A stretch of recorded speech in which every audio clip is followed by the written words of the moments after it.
Right. So a great morning to everyone on behalf of the entire team of students who we call the Fabulous First and the Fantastic Two, which is second batch in at the Maharashtra National Law University, MNLU, and the Center of Mediation and Research, Mumbai. Um, we welcome you today to a dialogue session on insights of the Mediation Bill of India. Both Hamdan and I, Nasser, are honored by the presence of three distinguished experts and mediators, Dr. Aman Hingorani, Ms. Ekta Bal, and Ms. Chitra Narayanan. Let me take this moment to introduce the three panelists today and the experts.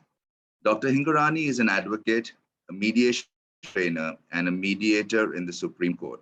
He has authored the book Unraveling the Kashmir Knot, a Sage bestseller. He has been engaged in teaching and developing content and assessing modules for various organizations, including the Bar Council of India, FICCI, PhD Chamber of Commerce and Industry, and others. He is a visiting faculty at the National Judicial Academy, State Judicial Academies, India Law Institute, Oxford University, United Kingdom, the Law School of Warwick, South Asian Institute of Advanced Legal and Human Rights Studies, Bangladesh, and many more. We are also proud to say that Dr. Hingorani is also on the board of mentors for our own MA executive degree program in mediation and conflict resolution. Welcome, Dr. Hingorani. Ms. Ekta Bal is a partner with Samvad Partners and is the partner in charge of the Hyderabad office of the firm. She's a corporate commercial lawyer who has significant experience in corporate restructuring, insolvency, private equity, and mergers and acquisitions. She has substantial industry-specific experience in the areas of healthcare and life sciences, information technology and infrastructure, with a special emphasis on road and power sectors. She has also provided legal assistance to various sectors, social sector, enterprises, and startups. Ms. Ekta Bal is also passionate about mediation and is also a qualified mediator, having completed the 40 hours mediation and negotiation training from both the Indian Institute of Corporate Affairs and the International Center for Alternative Dispute Resolution. She has also completed the specialist mediator workshop conducted by the Singapore International Mediation Center and is a member of the Specialist Mediator Panel India of the SIMC. Ms. Ekta Bal is also impaneled as a mediator with the Regional Director South Region, the Regional Director Southeast Region, and the Regional Director North Region for mediation of disputes before the National Company Law Tribunal. Ekta is also impaneled as a mediator with the Center for Mediation and Conciliation, which is an initiative of the Bombay Chamber of Commerce and Industry. Ms. Ekta Bal, coincidentally, is also a Batch 2 student of our MA Executive Degree Program in Mediation and Conflict Resolution. Welcome, Ekta. Ms. Chitra Narayan.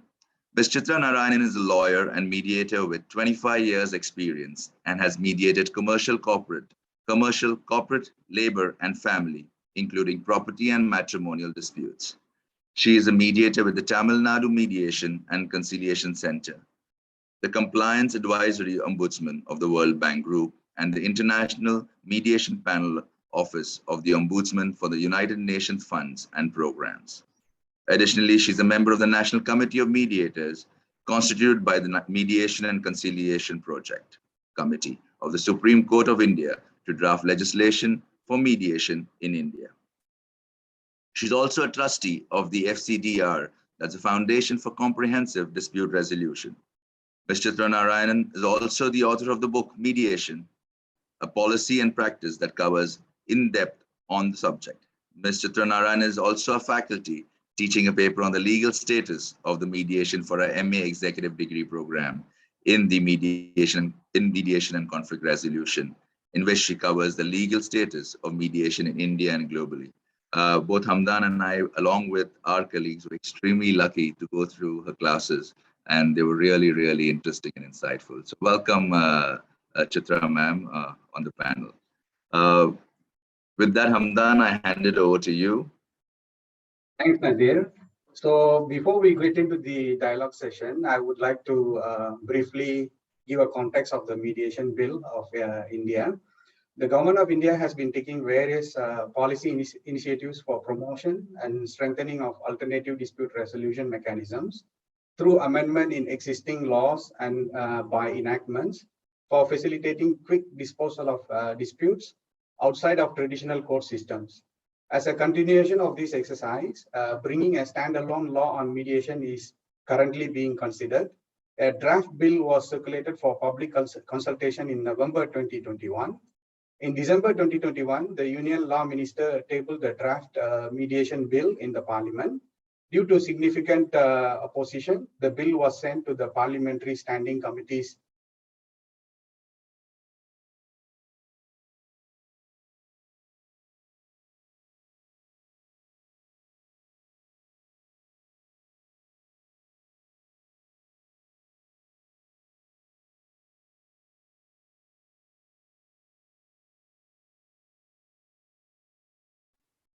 I think we've lost Hamdan, if I'm not mistaken. Should be back in a moment. But I'll kind of take it up from where Hamdan left. So it was sent to the Parliamentary Standing Committee for Public Grievances Department for further scrutiny and report. Then the Union Law Minister, Kiran Rijiju, informed that the mediation bill, which is proposed to be introduced to the Parliament, is currently being examined by the Standing Committee and will be soon passed after incorporating the necessary changes and amendments. What are the main features of the bill? The draft bill proposes for a pre-litigation mediation and at the same time safeguards the interests of the litigants to approach the competent adjudicatory forums, courts in case of urgent, if any urgent relief is set. It also can basically initiates a successful outcome of mediation in the form of the mediation settlement agreement, which is also called the MSA, to be made enforceable by law. Since the mediation settlement agreement is out of the consensual agreement between the parties, the challenge to the same has been permitted on limited grounds. The mediation process protects the confidentiality of the mediation undertaken and provides for immunity in certain cases against its disclosure. The registration of the mediation settlement agreement has also been provided for which state, district, taluka legal authorities within 90 days should ensure maintenance and authenticated records of the settlement so arrived. It also provides for the establishment of the Mediation Council of India and provides for the community mediation. So this in all is kind of a summary of, when you look at the mediation bill per se out there, which will now, like we heard just yesterday, that is going to kind of be converted into a law once it's passed by the Parliament. So keeping that in mind, we'd like to ask our experts to give their opening statements. Being biased towards a fellow student, we will start with Ekta and then take it up to Chitra ma'am and Dr. Hingorani. So Ekta, over to you. So thank you so much, Nashta, and thank you, Hamdan, as well. Unfortunately, he's probably having technical issues. I don't want to get into, dissecting the legislation itself, the draft legislation right now, because then to defeat the purpose of the conversation that we would have. But, it's a welcome step that we're seeing the legislature moving towards giving a recognition to mediation. And eventually, if you see the shortcomings today, that we have mediation spread out under so many different legislations with so many different processes, and we're still not able to figure out how to get it enforceable, especially if it is not as part of the court annex scheme. So if you look at whether it is the Commercial Courts Act or you look at the Companies Act, it says that you could approach through the courts, you can go and approach for mediation, and then it will be part of that process. But if you look at private mediation, it's still out of that ambit. So it's a welcome step that we look at this law for private mediations to give it some form of semblance and enforceabilities. I think that's a very good thing. But at the same time, we need to also balance, the various stakeholders and see how we can make it more effective. Like any new law, I'm sure that we will have challenges. The next couple of years, we'll see integrations and we'll see, how the law itself will get modified over a period of time. So I think one is that seeing the different processes, because I think today the enactment tries to, or the draft bill tries to cover too much. or on one hand and too little on the other hand. So that balance I don't see, because a lot has to still come out in the rules, and we don't have a visibility on the rules. So till we see the rules, I think some of these things are just going to be academic discussions. The third thing is, how do we look at the interplay of the act that we'll have and the Singapore Convention? So what we saw the first draft and the second draft is a sea change between them in terms of how they approach the Singapore Convention. And I think that is where we need to get more clarity on. That is Singapore Convention going to be part of this statute? Is it going to be dealt with separately? So I think these are the three broad things that I think we need to really look at when we look at discussions on the bill.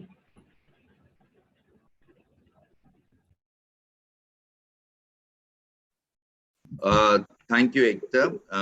And with that, Chitra ma'am, if I may request you to give your insights, please. Thank you, Nasirji, and good morning to everyone. I'll start with saying that there were reasons why I believed the law was necessary, and I'll probably enumerate that first. First is that if you have a positive law that is there for mediation, it gives credibility and a positive push to mediation as a dispute resolution process, which about which there is an appalling lack of awareness. Litigants or persons in conflict don't think of mediation as a possibility simply because they don't know about this process. And so having a law, I think, will generate interest, curiosity, and awareness of mediation. The second reason to have a law is that you have common standards relating to mediation. Ekta just mentioned now how we have many laws on mediation, many regulations on mediation, and they go their separate ways, in my opinion, on a lot of integral matters concerning mediation. Giving an example, the MSME Act says the same facilitation counsel can be both the conciliator and thereafter the arbitrator for the dispute, which is problematic because you share things in confidence with the conciliator, and then the same person is now going to arbitrate the dispute. And we've seen instances where with the advantage of, or in quotes, of what has been shared in the conciliation session, the arbitrator, the facilitation counsel acts as an arbitrator and says, now this is the decision. Right? So we needed to take steps to correct those divergences that are there. The third is, I think we need something that the law to set positive rights that safeguard the interests of the parties to the mediation. The fourth is the question of how you enforce settlement agreements, and a related issue where there is this belief that mediation is very different from conciliation, and there are now two tracks that we have on what are the regulatory standards and for mediation versus what are the regulatory standards for conciliation, which is under Part 3 of the Arbitration Conciliation Act, and how do you enforce a settlement agreement. The last is, of course, the need to implement the Singapore Convention. Have all of these concerns or all of these sort of wants been met by the draft bill? I think not. I think that, for instance, there is a lot of silos that the bill itself puts mediation into. You have civil and commercial disputes that the bill says will go in for mandatory mediation, but then there is a carve out for commercial disputes under the Commercial Courts Act. It is not simply a carve out. I think there are more important sort of distinctions that are being made in the bill which aren't, in my opinion, useful at all. The first is that if you have a dispute under the commercial, a commercial dispute under the Commercial Courts Act, you don't have the freedom to decide who your mediator will be, whereas you have it under the bill. The second is that the expression mandatory in the Commercial Courts Act. Under the bill, it says, unless there are exceptional circumstances, you will not go to court, you will first take it for mediation. Now, what are these exceptional circumstances? Are they of a standard higher than, need for interim relief that is there under the Commercial Courts Act? So, it also distinguishes the Lok Adalat, where again, under the permanent Lok Adalats, the same confusion about the same person attempting to settle the dispute and then passing an award on the merits of the dispute, that continues. So have we achieved what we intended to achieve in terms of, what I said were stated wants in a uniform law? Probably not. There is a thrust on institutionalization, but there is nothing about capacity building. And I think Ekta made a point about it, that we don't know what these regulations are going to say. The fourth is that I think it bureaucratizes mediation tremendously. The Mediation Council is not a body of mediators, an independent and self-governing body of mediators, but it is going to be run by the government. The second part is that you want registration of mediation, settlement agreements, which I think parties should have the freedom to decide if they want to register it or not. There is nothing in the bill on what is the consequence of not registering it. It says shall, but there is nothing on what the consequence will be if I don't register the settlement agreement. Talking again about the positive thrust to mediation that is necessary, the biggest litigant in the country, the government, the bill says that they will not, that it will not govern government disputes except commercial disputes. But there are a whole range of other disputes that we have with the government, which ought to come in. I'd like to draw a distinction between what our bill says and what the law on Ireland says. It says that if there are disputes relating to fundamental rights of individuals that are being raised, such disputes will not go in for mediation. But here, the starting point is government disputes will not be covered by this, but then there might be exceptions. The last sort of complaint about the bill is that it says it sets out categories of disputes that will not be amenable to mediation. I think the approach should have been a little different there, and I think we will discuss that in a little more detail as we go along. But that said, it sounds like a list of complaints, but I would agree with Ekta that this is a great starting point, and it does clarify what mediation is and take away from this unnecessary distinction between mediation and conciliation. Thank you.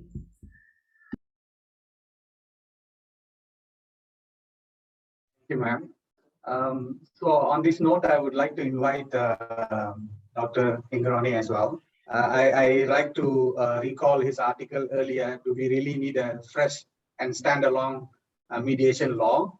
In December 2020, and then subsequently he wrote an article, Draft Mediation Bill 2021, How Not to Draft a Mediation Law.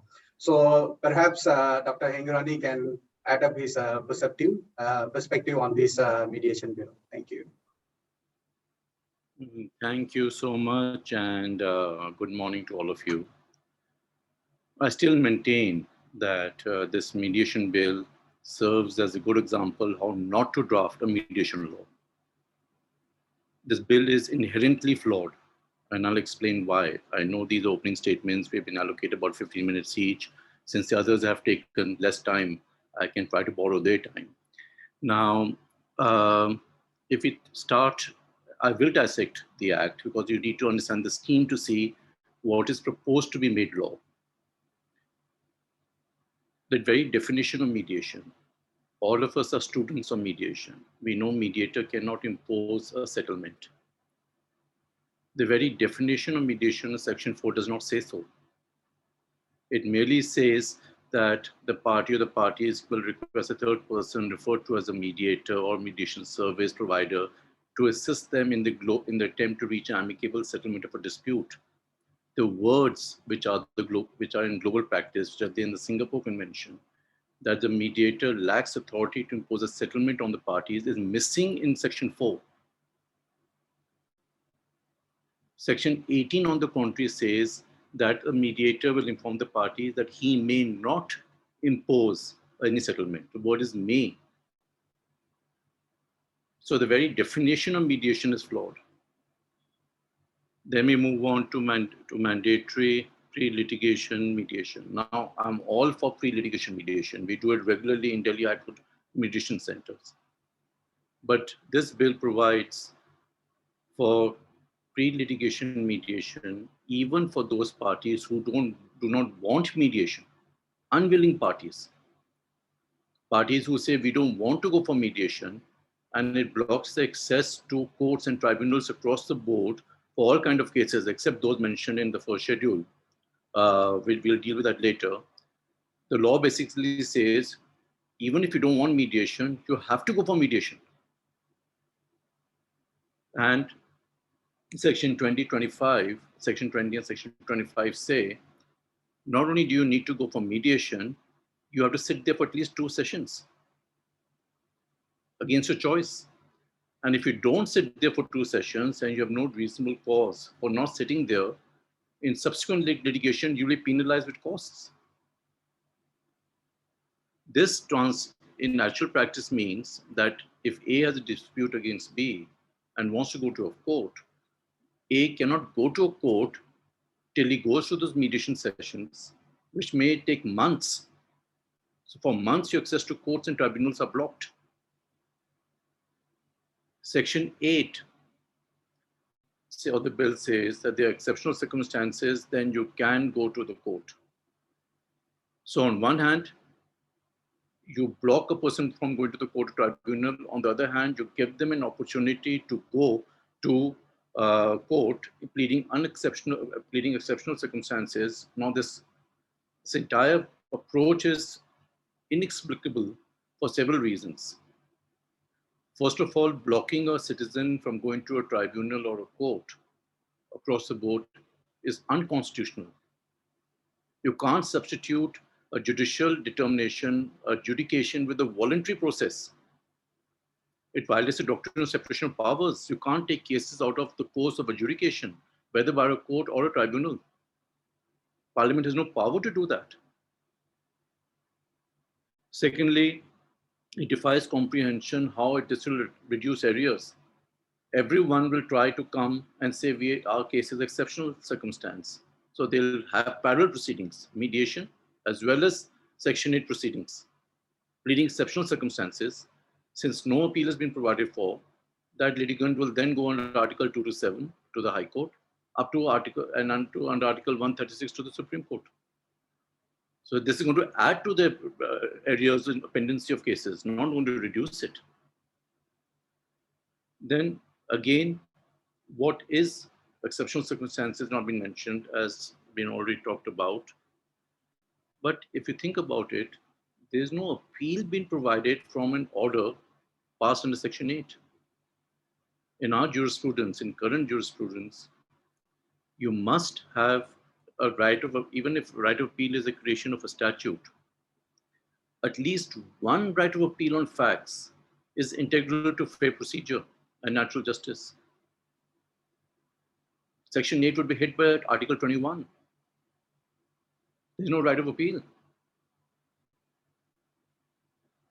These are the legal aspects of it. See, from the practical point of view, a mediator, the parties may see this as being condescending. What is the law to tell us to go for mediation? It's a voluntary process. A case may not be suitable for mediation, even if it is otherwise fit for mediation. It may not be right or ripe for mediation at that stage. I'm sure you would have in this MA course examined that you need at time litigation fatigue for a matter to be settled. These principles destroy this provisions asking unwilling parties to mediate, destroy the principles of self-determination, party autonomy, voluntary nature of mediation. And so mandatory pre-litigation mediation has a potential of destroying the mediation movement itself. Litigants will simply say, this is just one barrier we need to cross before getting into court. It's a formality. Let me write a letter, I'm coming for mediation, let me sit for 2 sessions and go back to court. So if you want to mainstream mediation, there are better ways of doing it. But you can't force unwilling parties to go for mediation. It has to be made optional. Coming to Section 7, when we talk about exclusions for the matters listed in the first schedule, the first proviso talks about the court referring matters to mediation for compoundable offenses of mediation. The most common offense in matrimonial cases is 498A, non-compoundable. So you're excluding those category of cases for mediation. The first schedule just doesn't make sense.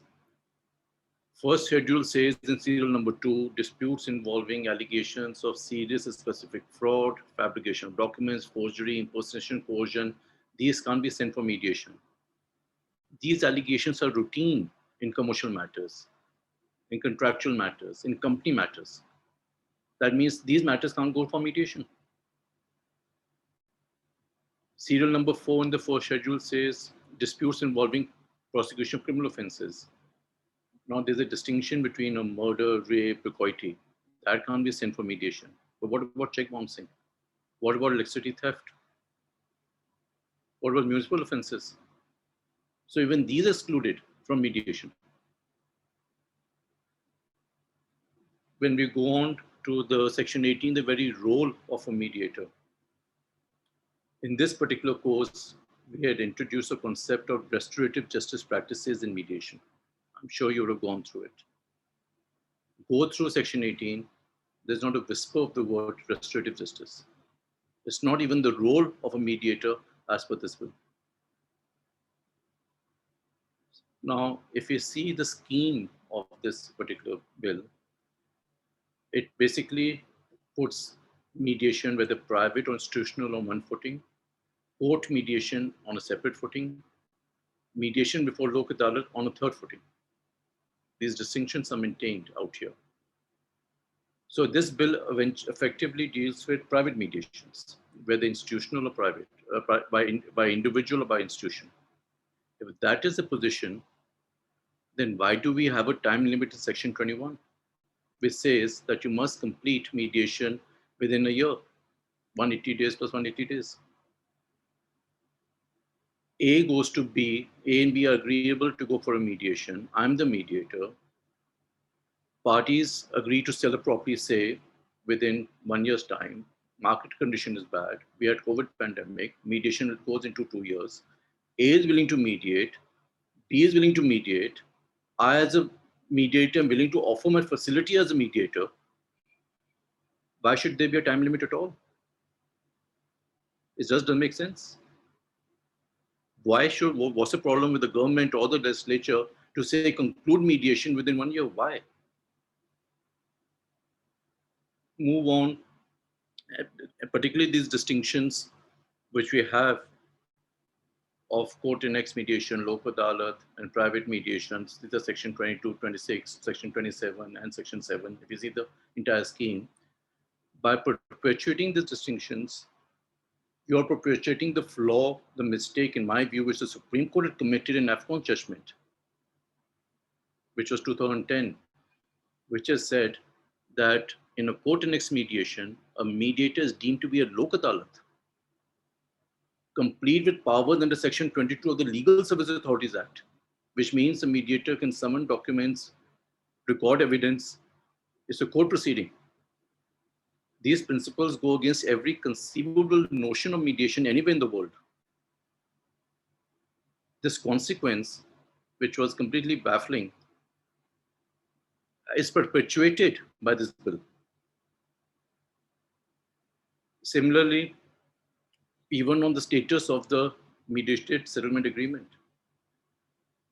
a private mediated settlement agreement will not be treated as a decree of a court. A conciliated settlement agreement is a decree of a court. A Lok Adalat award is a decree of a court. But a court annexed mediation settlement agreement is like a compromise application. You need the stamp of the court to make it a decree of a court. So for the same process, same dispute between the same parties, different legal status. And this is being perpetuated by this particular bill. Section 22 says register mediation settlement agreements. Why? Many celebrities may not want the terms of the settlement agreement to be in public domain. When we talk about mediations by MNCs, many times they talk about proprietary software. They don't want all those terms to come in public domain. In every jurisdiction, confidentiality extends to the settlement agreement, unless you need to enforce it. What is the logic of requiring settlement agreements to be registered in the first place? People are not going to go for mediation if this is a disincentive for going to mediation. What are the consequences of non-registration? And why should the mediator have the responsibility of getting the settlement agreement registered? These are all ill-digested ideas. It makes no sense. Section 24, we come to the confidentiality provisions. Section 24, which says, nothing in the section will prevent disclosure if during the conduct of mediation, the mediators conducting malpractice, etc. In that case, terminate the mediation. If the mediator is misconducting himself or herself, that's a ground of terminating the mediation, not for waiving disclosure or confidentiality. Other provisions, there'll be no privilege or confidentiality if there's a threat or statement of a plan to commit an offense, or statements made during mediation showing significant imminent threat to public health or safety. Again, terminate the mediation. That's a simple solution. This is being done in the presence of the parties during the mediation. How can this be a ground for waiving confidentiality? Yet another ground, information relating to domestic violence or child abuse. Now, in every domestic violence has been widely defined. In every matrimonial case, guardianship case, there's bound to be allegations of domestic violence and child abuse. If there's no confidentiality, why would people come for mediation? In mediation, now it is true the Supreme Court in Perry Kangna's case in 2019 has said that principles of confidentiality will not apply to cases of custody or guardianship because the court is parens patriae, court will see the interests of the children. So if there are reports of the child counselor or the mediator affecting the child, the conditions at home, etc., the court can legitimately look into that. I'm sorry, I just don't agree. That overlooks the perspective of the parties. If a party is coming to mediation, even where there is a guardianship issue involved, I, as a mediator, will encourage the party to share the vulnerabilities. It's under the cloak of confidentiality that a party will say, yes, I did raise my hand on the wife, or I did hit the children, but I assure it will never happen again. We encourage parties to give self-incriminatory information so as to satisfy the concerns of the other side. Mediation is not a discovery process for the court. Mediation is not a process from where the court can get expert opinion.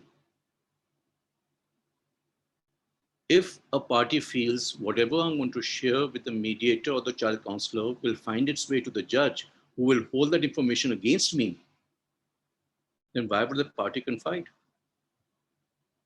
The party may not even bring the child to the court.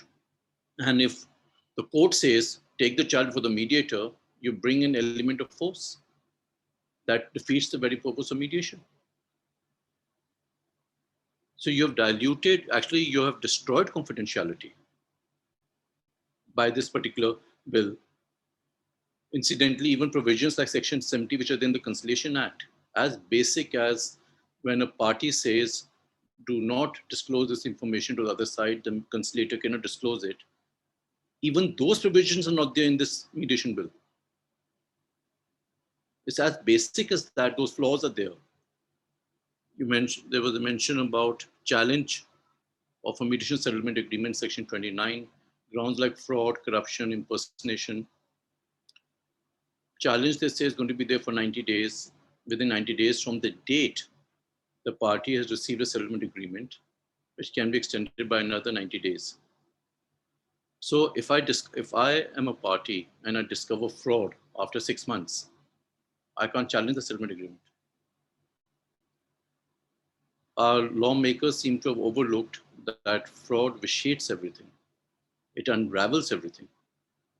Even if you have time limit or limitation starts from the date of discovery of fraud, not from the date of a predetermined event like receiving certified copy of a settlement agreement. So first of all, you do not need a provision to challenge a mediation settlement agreement the way you don't need a provision to challenge a consent decree. Fraud anyway vitiates everything. If you want to have a provision, the limitation must start from the date of discovery of fraud. And grounds like corruption or impersonation, these are species of fraud. If there's corruption, there's fraud. If there's impersonation, there's fraud. Nobody seems to have really thought out what are these proceedings, why we're having these provisions. Section 45, community mediation, not to be enforceable as a decree of a court. Why would anybody go for community mediation in the first place? What's the incentive? Fourth schedule, substitute this law with the Conciliation Act. Now, it's just, let's forget the law. Let's apply common sense. Mediation includes conciliation as per this bill. That's a global practice. We already have a Conciliation Act. If mediation is conciliation, then do you need a fresh law? We already have a standalone existing law. Whatever's been mentioned, common standards, protection of rights, institutionalization, amend the Conciliation Act. What's the need of having a standalone existing Conciliation Act, then make a standalone fresh mediation law, which then substitutes the Conciliation Act? And incidentally, in AFCON judgment, the Supreme Court has already held that for arbitration conciliation, you need the consent of the parties. If mediation is conciliation, that means you need the consent of parties for mediation. That throws away the whole concept of mandatory pre-litigation mediation. So the interplay of all these statutes needs to be looked into. The bill is silent about international mediation relating to non-commercial disputes. It is silent about Singapore Convention. There's no specific provision of Singapore Convention. It creates confusion on online mediation. Online mediation is not only conducting mediation virtually. In today's digital world where you have smart contracts can provide for automated mediation enforcement of settlement agreements. It can provide that parties can code in that we will go for mediation. This is the mechanism for nominating a mediator or institution. We are giving predetermined access to the smart contract, to the mediator to insert the settlement agreement. That will enable the transfer of virtual assets in the blockchain from A to B. There is automated enforcement.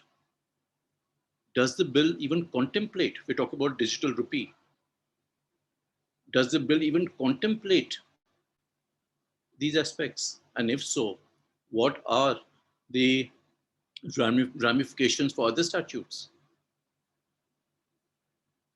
I can go on and on. There's an endless list, but I'm conscious of the time. I think I'll finish my 15 minutes. But so I'll stop here, and I'll be happy to elaborate on these and other aspects as we go along. But I'll conclude by saying again that this is a good example on not to have a mediation law. Thank you. Thank you, Dr. Manindrani. There was a very informative roundup of the entire bill. You have covered everything that I have had in mind in terms of asking a question. So I'm running out of question now. Perhaps I will invite Chitra ma'am to add some perspective on some of the views given by Dr. Aman.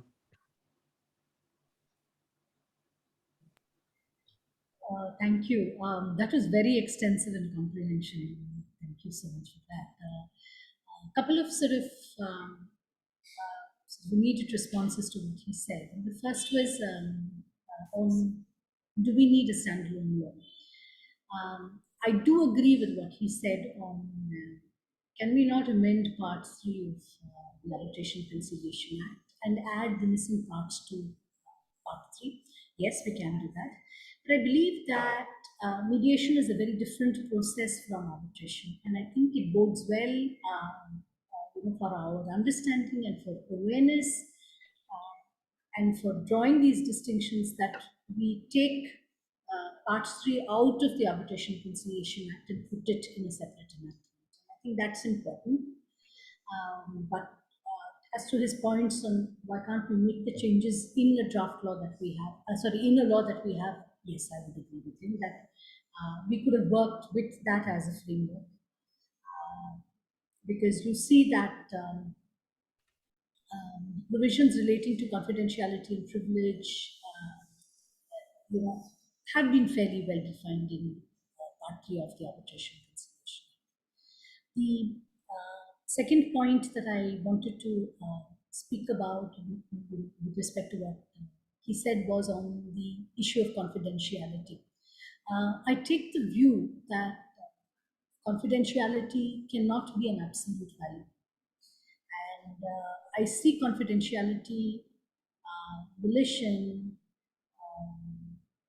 the role of the mediator in terms of this expression neutrality. I see them all as aspects or values that work in tandem with each other, and they're on a sliding scale. If you say confidentiality, I think it is not absolute confidentiality. I think we will look at confidentiality in the context of safeguarding the parties' rights. And therefore, if there has been misconduct by the mediator, which the party is not aware of at the time of the mediation, and it's concluded, the agreement is signed. I mean, we don't know how things happen within the mediation. So it is a private process. And so following the mediation, if a party wants to question what has happened there, because there is a violation of some right of the party, or there is a misconduct by the mediator, even in fact on grounds where you challenge the mediated settlement agreement saying there was fraud, there will have to be some inroad into the absolute value of confidentiality. So my view is that these gears of mediation, as I like to call them, work together, and I think one gives way to the other depending on the circumstances. On mandatory mediation, this is a very vexed question, and it does, as Rani says, take away from a very, very deep value in mediation, which is that it has to be voluntary. That said, I think we tend to load mediation with expectations that are really not expectations that one should have for mediation, in the sense that mediation will deal with pendency of cases in court. I think not. I think that's very unfair on the mediation process to do it, and to either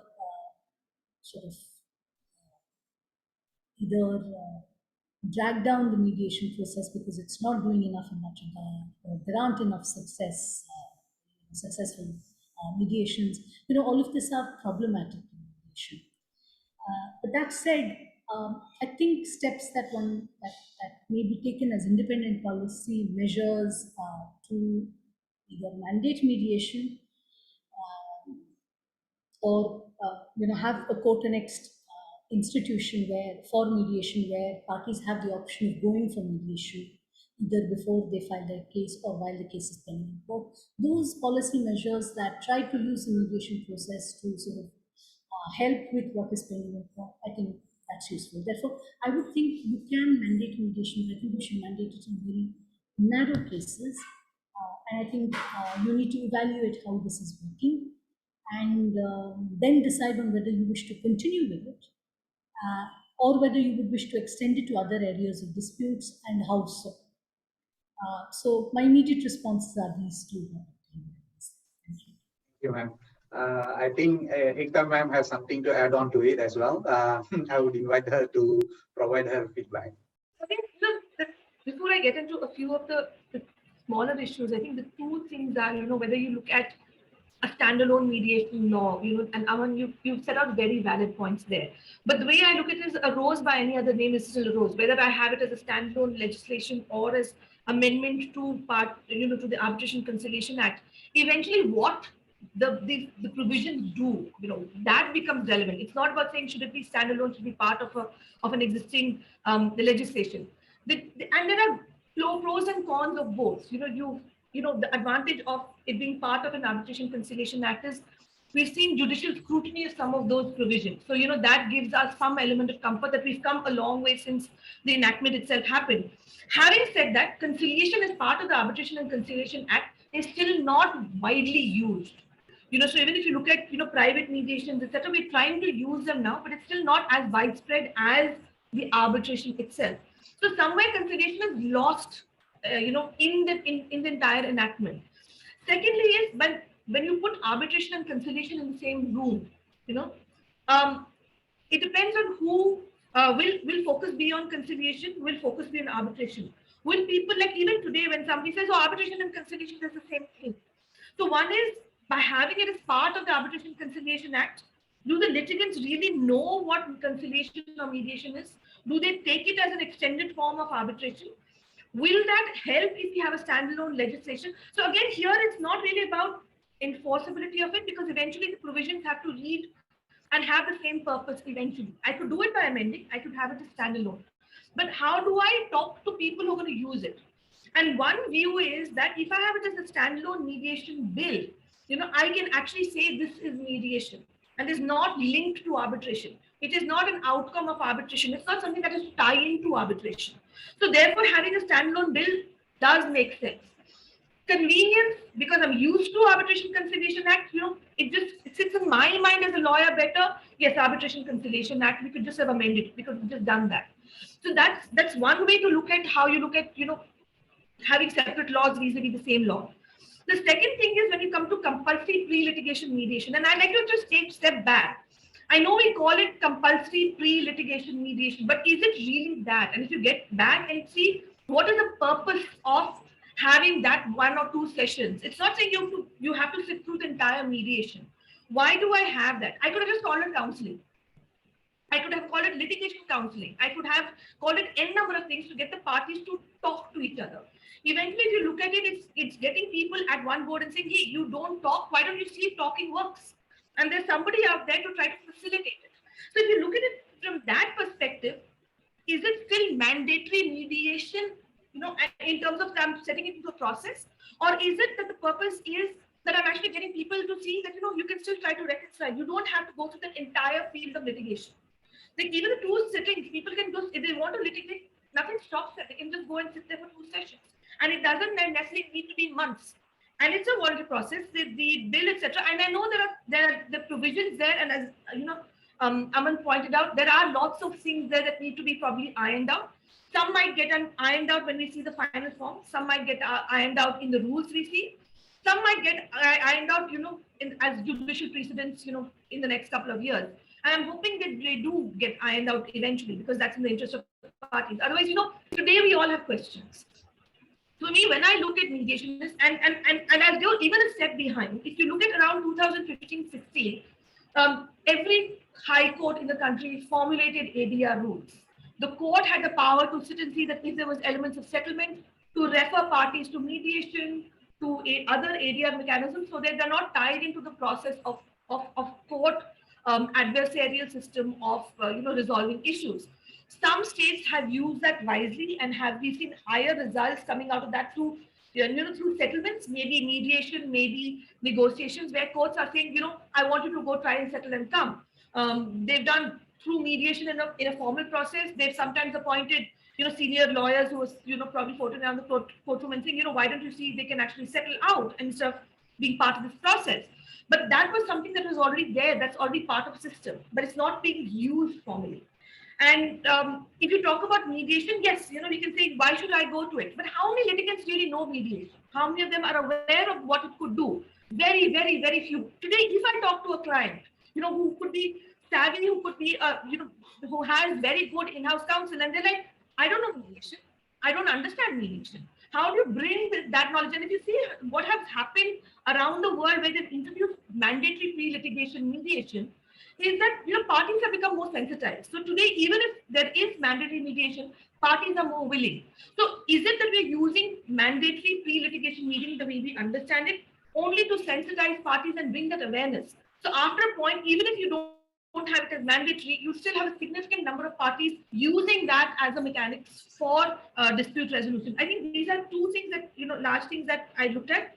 Confidentiality, very touchy topic. While we can say confidentiality vis-a-vis parties and mediator, sometimes mediations do come in where you could have people who confess to crimes. There could be other data. And we've seen that, how the courts will interpret taking that on board, vis-a-vis deciding a matter that should be admissible, not admissible. I think that is something that we'll see precedents coming on, and we should also look at how precedents have happened in other cases where confidentiality has been an issue. Having said that, dispute strategy, you're trying to color the mind, prejudice the court by showing documents which may not be admissible as evidence. You're dealing with human nature there. So that issue always stays. Smaller challenges is there are conflicts within the act itself. Like, if you talk about, even say, for example, who do I choose as a mediator, commercial under the commercial courts vis-a-vis, other cases itself. If you look at the section vis-a-vis the schedule, the language changes. So how do you interpret that? Now, these are where I look at as hygiene changes, and when they've invited comments, I think a lot of us have given such comments to them. Hopefully, when we see the bill become an act, some of these drafting issues, some of these drafting challenges, some of these things which were probably not thought through would get ironed out in terms of that.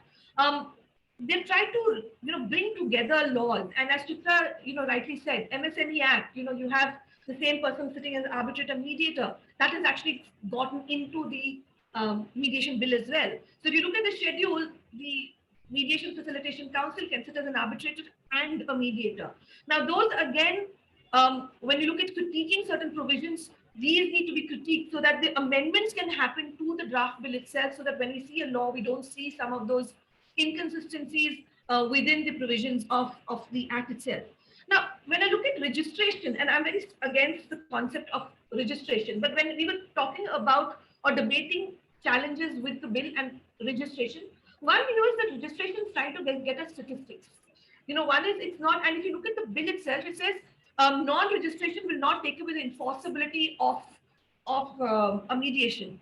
My counter to that is that's what the legislature intended. But if it doesn't serve the purpose and it doesn't have teeth, then nothing stops a minor amendment to make it that if it is not registered, it will not be enforceable. So the concept of registration itself, I think we need to see what is the purpose. Why did the legislature say registration? Is it, if it is for statistics, it's to make sure that nobody creates documents? I think there are better ways to do that, especially now since there's such a focus on institutional mediation. And if you look at court annex mediation, anyway, your mediation agreement will go to court. You will get the statistics there. If you're looking at private mediation, insofar as institutions are concerned, you could look at how they gather their own, statistics itself. You already have created an entire setup of a depository of mediation agreements. Leave it to the parties if they want to put it there in terms of evidentiary value, saying it's registered there. So therefore, if I want to produce it tomorrow, or for longevity, it is registered with the depository. Let the parties decide. Governing council, at the end of the day, when we're looking at any regulation that is coming in, the government will want to weigh on it. When you look at the medical council, arbitration has been left out of it because we don't have an arbitration council who sits there. But mediation, at the end of the day, we've been asking for, accreditation. We need that. So the minute you want the government to put in there, the government will want to control an institution. Otherwise, why should it be part of a law? But the thing is that when you look at the governing council, even though the government is setting out, who has to form part of it, how much can we balance it in terms of saying that get people on board who understand the subject and have majority of the people who understand the subject. So even if you want to have secretaries, under secretaries, make sure the rest of the people on board are academics who are in the field, who have or professionals who are within the field, so that that sense of balance does come in. The person who is managing the helm of affairs there is the CEO. Make sure the CEO also comes with a certain element of training before they're there. Having said that, rules are not out, so we don't know what the qualifications and standards would be. We're still grappling. These become academic discussions unless we see the rules itself. Challenge to mediation, settlements, we're looking at fraud, etc. And I agree with Haman. The assumption is, when you look at, when I read the act, the assumption is that when I have a mediation settlement agreement, I have already spoken about performance. When I look at the 3 months, it seems reasonable, or 90 days. It seems very reasonable, and I have another extension of 90 days because I know the fraud now. But the thing is, mediation doesn't work like the settlement performance of the parties will go on for a couple of years. During, I will not get to know the fraud maybe till 2 years down, where we're in the middle of performance. And then how do I, sort of unwind the entire process? And I think, and those become challenges as well, that how do you look at a mediation settlement agreement if in the middle of everything else you find a fraud and parties have part performed? Challenging it, and if you look at the Singapore Convention and the grounds of challenge, actually the act, what our act provides for too is very limited compared to what the Singapore Convention itself provides as grounds of challenge. I think we need to weigh in there. So I think our draft bill is far more reasonable than if you look at the grounds for challenge in the Singapore Convention.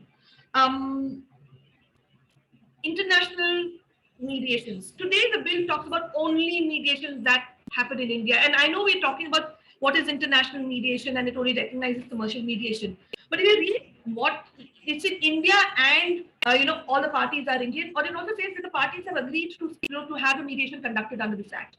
So when it comes to other forms of mediation, including international mediations, if it is happening in India and the parties have agreed to have it as per this act, it will be enforceable under this act. Now, the entire dynamics of Singapore Convention is missing, and I think that is a missing pie, in terms of how are we going to fit Singapore Convention vis-a-vis India. Standalone legislation like Singapore has done, or do we make it part of this legislation? I don't know in what form it'll come there. I think as long as the intent is served, the idea should be ease of interpretation and ease of managing the entire the process. One thing which I don't think has been talked about is when we're talking about Singapore Convention, we always look at enforceability within India. Ekta, if I may, I dropped your message actually just from a sake of time. If I can request you to just summarize in the next couple of lines. So I just have one more point probably which we can mention is also how we look at mediations in India being enforced as part of the Singapore Convention, overseas. And Singapore Convention has this thing that anything which is enforceable as a judgment or a decree of the court will not be enforceable under the Singapore Convention. And I think that is another thing that we need to look at, so that our draft bill does not hamper or interfere with the rights of parties who have agreed to mediate in India from enforcing them under the Singapore Convention in other jurisdictions as well. I think those are my key observations on the bill. Sorry. Thank you. I'm sorry I had to jump in out there, but I know we're all running against time. Yeah. We're all passionate about mediation, and that's the beauty about it. And I'm going to jump to Dr. Hingorani in a bit. I could see a little bit of restlessness out there to kind of give a couple of responses. But before that, Tanu, do you have any thoughts on what's been said till now?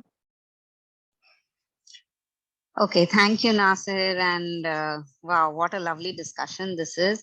So, I mean, at the outset, just 2 points that I'd like to respond to really, both raised by Ekta. I have always been very uncomfortable about this issue of enforceability. And I think in terms of even the confidentiality, I agree with Dr. Hingorani. So on enforceability, I feel that eventually an agreement is an agreement.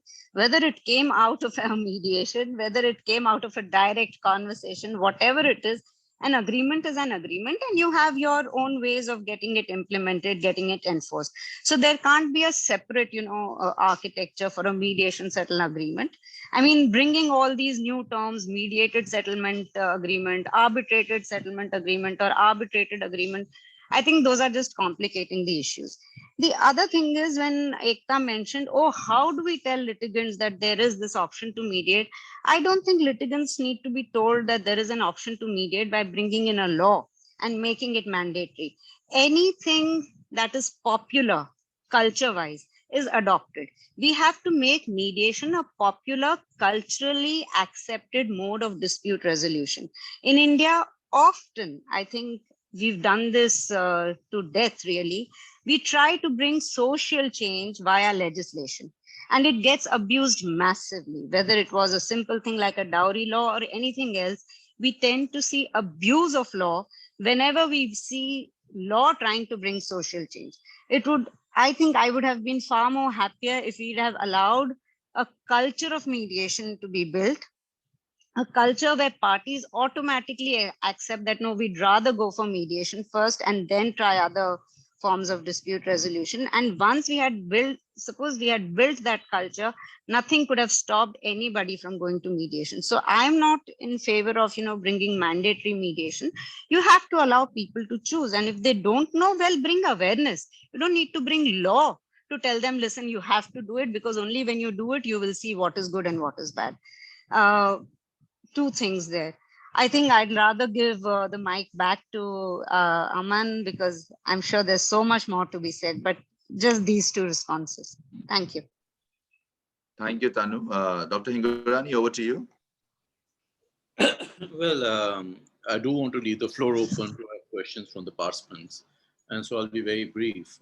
Just a couple of points. I agree with Tanu that of the approach of how to mainstream mediation, it is not to make it mandatory, but to create awareness. If the idea is that unwilling parties can sit through mediation sessions to learn about the virtues of mediation, and they might convert, then we're wasting everybody's time. We're wasting infrastructure, we're wasting time, we're wasting the resources of the mediator. We don't have that many trained mediators in this country. And just hoping somebody will convert by hearing another person is not likely to happen. So lack of awareness of mediation is certainly not a reason for making mediation mandatory. I have been doing mediation from 1998, and I've been attached to the Delhi High Court Mediation Center right from the beginning, and also the Supreme Court Mediation Center. I know what it means when we talk about 2 mediation sessions. More often than not, the first time service is not complete. Even when service is complete, somebody can come and say, I have a problem today. You need to issue fresh summons or fresh notices after a gap of 4 weeks or 6 weeks, if it's interstate or if it's out of the country. 2 effective mediation sessions means at least 6 months. You're blocking people from going to courts and tribunals for that kind of period. If I want injunction, and I don't know it will satisfy the test of exceptional circumstances, I'm forced to sit and talk to a person whose face I don't want to see. How is that going to help the healing process, which mediation is supposed to be? So that's one part of it. The other is this whole issue of a mediator becoming an arbitrator. When you had the consultative bill, and that first article I wrote, that how not to draft a mediation bill, incidentally, there's a second article, how still not to draft a mediation law, which talks about the bill we're talking today. But when we talked about the consultative bill, that did not have section 19, which we have now. In section 19 is borrowed from section 80 of the Conciliation Act, which says, unless otherwise agreed by the parties, the conciliator will not be an arbitrator, counsel, representative, or a witness, and so on and so forth. So the law is not that a mediator can double up as an arbitrator. Rather, the prohibition is that a mediator cannot double up as a arbitrator or a counsel or a representative unless parties agree otherwise. So that distinction has to be kept in mind. And that is the provision which is now there in section 19 for mediation. So we do not have a situation, as far as the Permanent Lok Adalat is concerned. Yes, it does contain, the Legal Service Authorities Act does contemplate a formal pleadings by the parties. Then you lapse into conciliation or mediation, whatever you want to call it. And if that fails, go back into the adjudicatory mode. So it's like ARB, med-ARB. Constitutional validity of this provision was challenged before the Supreme Court. Rightly or wrongly, the Supreme Court upheld it, saying that you may not have a right to go to court, but so long you have some adjudicatory body following principles of natural justice, that is good enough. So that's another debate altogether. But the law as it stands is that a mediator cannot double up as an arbitrator or a lawyer or a representative or be presented as a witness. So that is something I wanted to clarify. Finally, on the point of whether having mending Conciliation Act or not, it doesn't really make a difference. Ekta is right there. It doesn't make a difference in the provisions which are important. This article, but do we really need a fresh standalone law of conciliation, of mediation, was written before the first bill came out. And the idea was, since we have provisions which have been tested over time, even if not much utilized. Why don't we build on that? Given that the judiciary and the executive and parliament are in sync, that we need a standalone law separate. So we slice out conciliation from Arbitration Conciliation Act. Very well do that. Have a separate law if you want to have a separate law. But if you're doing copy paste, at least do that properly. The beneficial provisions of the Conciliation Act should be carried forward into the mediation bill. And I have indicated some of the provisions which are absent, like Section 70. So the point is not so much that in today's context, whether we need to have amend the Conciliation Act or have a standard law. The issue is, if you need to have if you want any law on mediation, please rationalize it. Please get rid of distinctions between private mediation, court-annexed mediation, Lok Adat mediation. Like Tanu pointed out, all settlement agreements arising out of the same process between the parties, which is, and the settlement agreement has been facilitated by a third neutral party, they should have the same status, regardless of whether it is in private mediation, court-annexed or Lok Adalat. So the minute a court refers a case for mediation, what is there to prevent law from providing that that settlement agreement will be a decree of the court? Why does it need to go back to the court, which referred the matter? You can simply have a standardized provision saying, should parties want refund of court fee, they can apply for refund of court fee if it was court next. Every settlement agreement, regardless in the forum in which it has been arrived at, should be executable as if it was a decree of a court. It will reduce arrears, it will reduce mindless listing of cases. So these kind of distinctions, and it's not a question, rules can't iron out something which is a substantive provision in an act. Rules have to be subservient to that act. So I'm not even looking forward to the rules, because the rules can't do much if the act itself is flawed. So the act needs, the whole scheme needs to change. But I'll stop here. There are other points, but then I do want to leave the time open for question answers. Thank you, Dr. Aman. I have a couple of questions on the mandatory mediation. Do we really have the kind of infrastructure to handle that mandatory pre-litigation mediation? If all these cases that are pending at the court are eventually, when it comes into the litigation, pushed into the mediation stream, do we have those kind of infrastructure to cater for? And again, you rightly pointed out saying that it only will delay the whole process by another 6 months before even getting into litigation.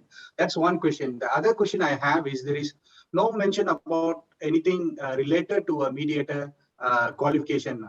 What kind of qualification that a mediator should possess, whether that will be part of the council's power to make a regulation. Even that one is also absent in section 53. There is no mention of qualification to be made by the council for the mediator, except for the foreign base or foreign origin mediators. So is that directed at me? Yes, Doctor. Yeah, maybe you can. Well, actually, to be honest, I don't think we have the infrastructure. Whether it's a Commercial Courts Act or whether it is be mandatory pre-litigation mediation under that statute, or even here, the whole idea is that you'll have authorities under the Legal Service Authorities Act, which will be the ones manning all this. The authorities under the Legal Service Authorities Act are struggling even with Lok Adalats. They don't have manpower even for that. They simply don't have mediators. So if you're talking at the scale that every case, except for those which are excluded in the first schedule, every case must go for mediation. Imagine the volume of matters going for mediation. Where are the trained mediators? So that's one aspect of it. For the qualifications, I suspect that will come in the rules. What should be the prescribed? You don't need to be a lawyer to be a mediator, so long you have the mediation skills. And I'm sure every institution would have their own requirements, their own training programs. They do need to be standardized. I have written extensively about how our teaching methods are traditional. we cannot still continue with methods of lectures, with class simulation exercises, with generalized feedbacks, video reviews, or seeing general videos. Those are very old teaching methods. We need to have, there are in existence many modern teaching methods by which a mediator acquires those skills. You need to have different kind of components of the training manuals, which include things like pre-mediation dispute analysis, which is a performance skill. You need to have drafting of the performance skill. So there are many other teaching methodologies which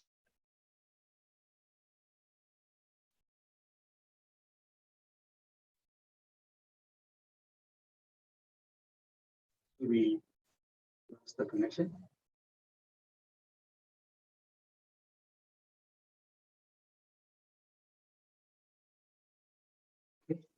Hamdan, we've lost connection there, so you may want to just take it up with the other panelists to take up another question. Yeah, so I have one more before we jump on to the can I just add to that, since Sure.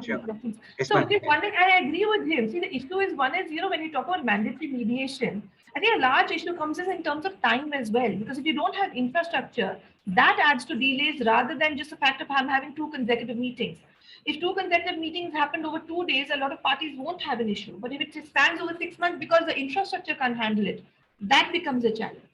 And secondly, as he rightly said, we don't have enough mediators, and mediation training also in terms of, pan India, you don't have a standardized system across all states as well. So while some states focus more and they have better mediation centers, some states actually don't. The second thing is, when you talk about training of mediators, if you look at who a mediator is, it includes a person who's registered, but it's up to the parties to decide who they want as a mediator eventually. In court annex mediation, also, while the choice is there, it's limited. And if you look at who can be impaneled as a mediator today, and I'm taking the NCLT rules, you could just be a chartered accountant or a lawyer having 15 years practice. You don't even need to have a mediation training to be a mediator. It's only if you're outside those professions, then you need to have a mediation training. So I think eventually, who can become a mediator, whether you need to be, do a mediation training, I think we have to see what standards come up with. And eventually, it's a choice of the parties. If they trust somebody who's not gone for a mediation training, but who's a good mediator, who possesses all the qualifications and has a good market record, and eventually it's a market who will, especially when it comes to private mediation, it's a market who will decide who will be a good mediator, to whom more parties will go to resolving the issues, irrespective of whether there are qualifications or not. So again, related to the same topic, in the grounds for challenging the mediated settlement agreements, there is no mention of anything about mediators' contact. Maybe I invite Chitra ma'am to add your perspective on this. You're right. In fact, there are a lot of things missing in the provisions relating to challenge. I think if we were to take a look at what the Singapore Mediation Act says, because there they talk about the parties being able to take the settlement agreement to court for review, and once the court reviews it and says, I find this in order, it then gives it its stamp of approval, and then it becomes, and it's only at that point in time that it becomes enforceable, as if it were a judgment or a decree passed by court.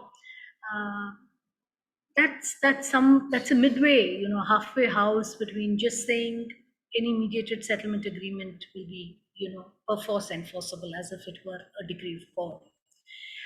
And if you look at the grounds there, they're fairly extensive, and I think there's something to be learned there. I do agree that mediator misconduct should be a ground for challenging the settlement agreement.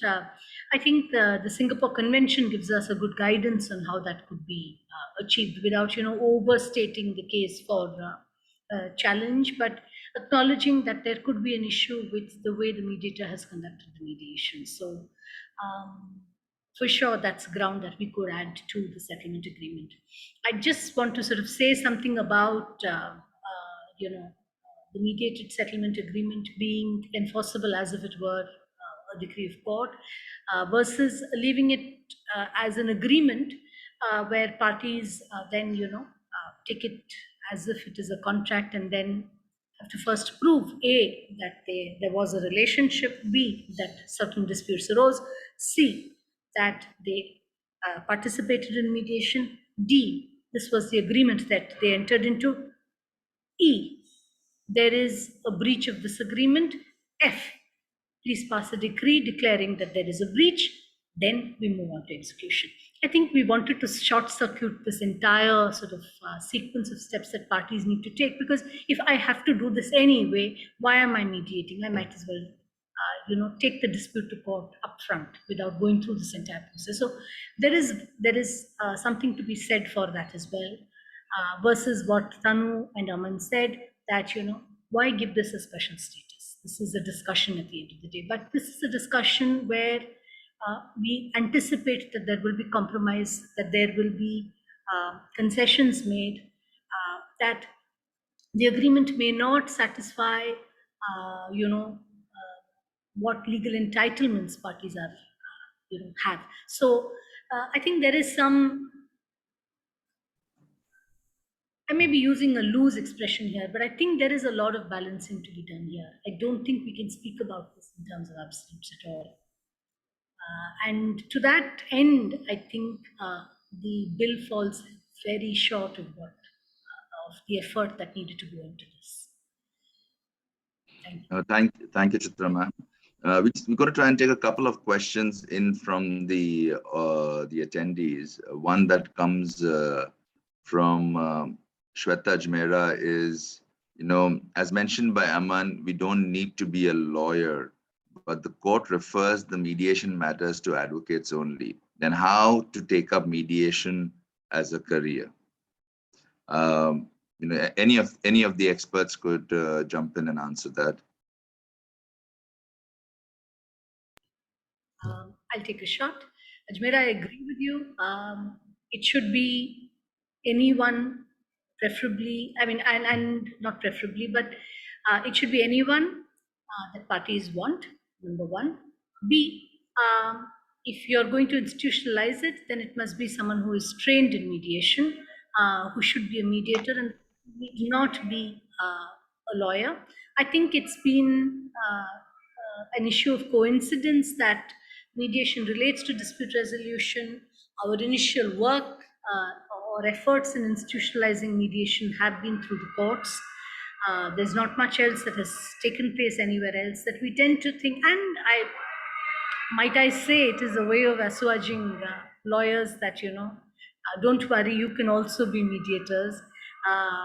Probably all of these elements have led to, mediators being only lawyers, or that we look at only lawyers when we look at training programs for mediators, etc. But I completely agree that should not be the case at all, because in having a person who has been involved in trade union disputes, there's value in having a person who has training in psychology, there is value in having a person who is a chartered accountant, there's value in having a person who's a company secretary, there's value in having a person who's technically qualified as persons who can be mediators. I think in emphasizing sort of the specific trainings or skills that persons have, we should not detract from what we need to do as mediators, and not to let these skills or these knowledge systems get in the way of facilitating or assisting parties, unless parties want the neutral to be valued. Thank you, Chitra ma'am. And, sorry, Dr. Hingorani. You see, the thing is that private mediation has not really taken off in the country, but you do have institutional mediation. And that is not only necessarily court and ex mediation. So you have mediation at the crime against women cell, you have mediations in Delhi government mediation centers, for instance, mediations with FICCI, with PhD Chambers of Commerce. Every institution has their own criteria of who can be a mediator. And that person need not necessarily be a lawyer, provided they go to the training, as Chitra pointed out. The reason why lawyers tend to be mediators is because the settlement agreement, if it is to be enforceable as a decree of a court, must have the features of a decree. The person who's a mediator must know how to ensure the settlement agreement is workable, it is concrete, it's specific, it is enforceable. You can't have a settlement agreement which has words like reasonable, as soon as, etc. It means nothing. In mediation, while parties might waive off their legal entitlements, the settlement agreement still has to be within the parameters of the law. And so the mediator must be familiar with the substantive law on the particular subject. May not be necessarily a lawyer. A CA can still be familiar with the substantive, have substantive knowledge of the particular law. So anyone who has the knowledge of the law, who has the drafting skills to make or draw up a settlement agreement which can be executed as a decree of a court, and has the skills, communication, negotiation, facilitator skills to mediate, can be a mediator. So you need these requirements, and for more reasons than one, they seem to coincide with the person being a lawyer. And that's the reason why normally lawyers have been mediators. But there are many other avenues where you can explore. You can join any of the other institutions. Even if you're not a lawyer, but if you pick up those skills, you can become a mediator. Thank you, Dr. Hingorani. And it's sometimes also not really required, like both of you said, it's not really required to be institutionalized, right? It can also be private mediation, and people can try and, through creating awareness, go for that. There's another question by Dr. Venkateshwaralu, and he asks, how does a normal person start a mediation center if he or she wants to?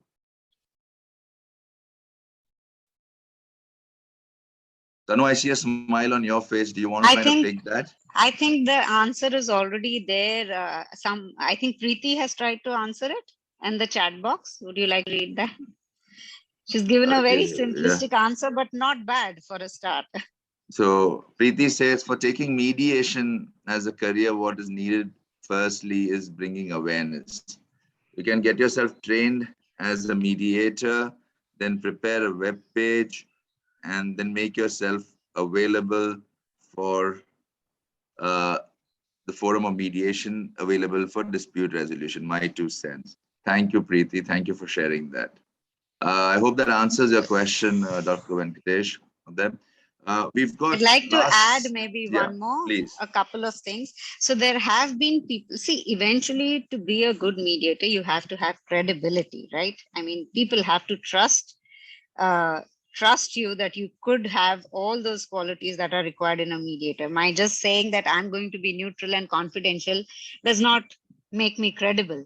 There has to be a reputation following, preceding my declaration. So all of us who work in whichever fields, you could be in social work, you could be in corporate work, you could be wherever. Once you have a credibility of a certain sobriety, a certain acceptability, and then you get trained, it's much easier to reach out to people to say, I am available as a mediator. This is what a mediation entails.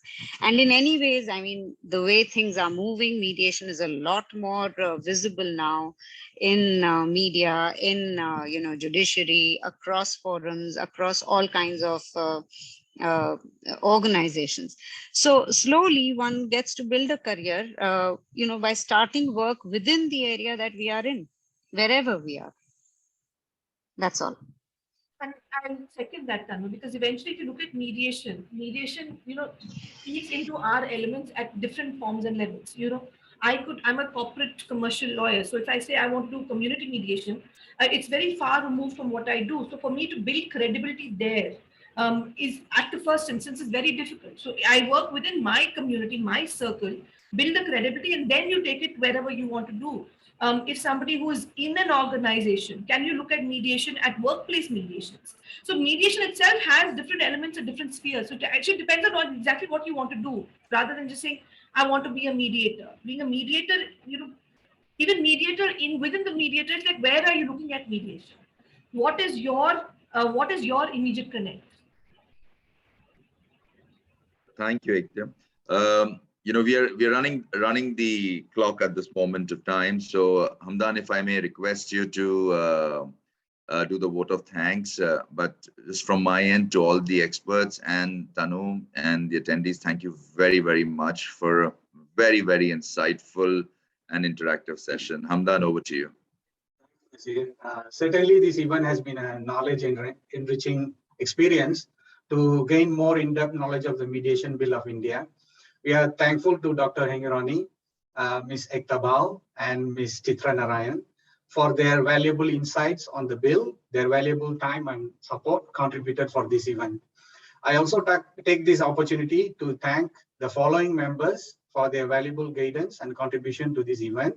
Our Vice Chancellor, Professor Dr. Dilip Uke, Ms. Tanu Mehta, Director for CMR, and the architect of our favorite MA Mediation and Conflict Resolution degree program for her continuous guidance, and Ms. Nausha Naik, our course coordinator, for her support throughout.